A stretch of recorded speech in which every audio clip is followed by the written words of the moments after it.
The Great Depression was the result of an extreme recession. And it so happened that the recession was so terrible that it got to the point where it was disaster. The banks failed. In those days, if you had, say, $10,000 in the bank, and the bank failed, you lost the $10,000. You lost everything. The people were so desperate. Some people committed suicide because they lost everything they had.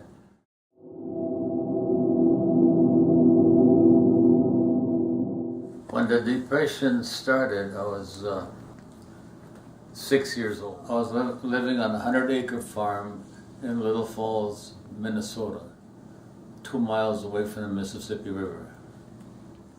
Our house was a wooden frame house with 11 of us children lived in a house that had 4 bedrooms. We had a double up and triple up in some of the beds, the big beds. We had no running water in the house at all. We had to go and we had a well outside and had to pump it by hand. Pump the water in the wintertime. We had to pour some hot water in the pumps on thaw it, and then we'd get water, we could pump it out. During the Depression, we were fortunate to live on the farm, so we had all the animals that we raised, we could use for food, and we raised our own vegetables. We used to go hunting rabbits in the car we named the Torpedo. We cut the whole top of the body off so we could go rabbit hunting at night, the jackrabbits. We'd stand up in the car and we could chase the rabbits and then shoot them with our shotgun. And then we'd have rabbit stew in the morning. Oh, those that good. When my mother used to make the rabbit stew, we could smell it, and she didn't have to call us twice. We'd go down when we smelled the rabbit stew. That was good stuff. We never threw anything away. That's one thing, we never threw food away.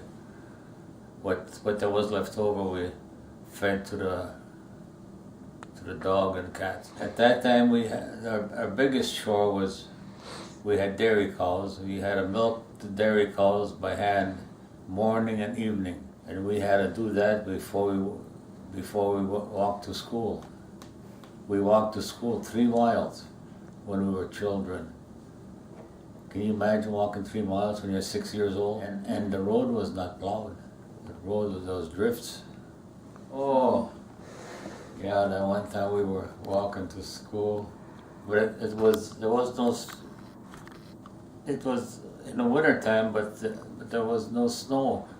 It was just ice, and there was a nickel, old buffalo nickel. It was frozen right where the cars went by. So we could see it, but we didn't have anything to dig it out. So we were getting late to school. So I got the idea that each one of us would go down there and blow on it to melt the ice so we could loosen up the nickel. And then we found the nickel and we got it. So isn't that ingenious to blow your breath on top of the nickel? And then when we had recess, we went across the street and got some mixed candy. Nickels are very sparse. You'd never leave a nickel. One room school, all 8 grades in one room, and there was about between 28 and 45 children in the school, all 8 grades, one teacher. During my time on the farm, yes, we always had a car, but before I was born, they had a buggy that the couple's young ponies pulled, and in the wintertime we went to church and to into town with a sleigh because the roads were not plowed in those times. You had to go with a sled. During the year 1931, we had a winter that was one of the warmest winters on record. And there was no snow. Had an early spring, and then it didn't rain, and it rained just a few sprinkles, and it didn't rain all summer. It didn't rain, and it got so dry, the crops all failed. And then in August, the high winds came, and the winds were blowing the great dust storms. In the middle of the day, I remember when we had to light the kerosene lamps because it was so dark we couldn't see. That's how bad it was. And the ground was so dry, and the topsoil is lighter than the heavy soil down below. And the wind picked up the ground, and it just blew the ground. There was silt in the house, and the wind would pile up the topsoil like drifts of topsoil instead of drifts of snow. There was drifts of topsoil this high along the fields and it was so terrible that the cattle didn't have enough to feed to live on. So my dad picked out some cattle and he sent them to South St. Paul, which was a slaughterhouse there, and the price was so bad on the cattle because everybody was shipping them that we owed the freight. The cattle did not bring enough money to pay for the freight, so you got a red check, which meant my dad was owing owing for the cows that he shipped. He should have got some money for them, and they weren't worth that much. That's how bad the economy was. After the dust storms, the government furnished all the farms with trees. They were evergreen trees. They called them jack pines, and they were very hardy trees. They would grow almost in the desert, and every mile there was a designated spot that the trees were to be planted to prevent another erosion like we had with the dust storms.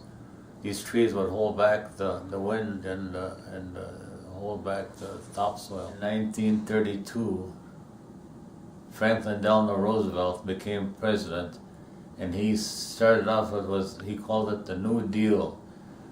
And what he did, he put a lot of people to work. He had what's known as the CCC. My brother was in there. Two brothers were in there. The CCC was Civilian Conservation Corps.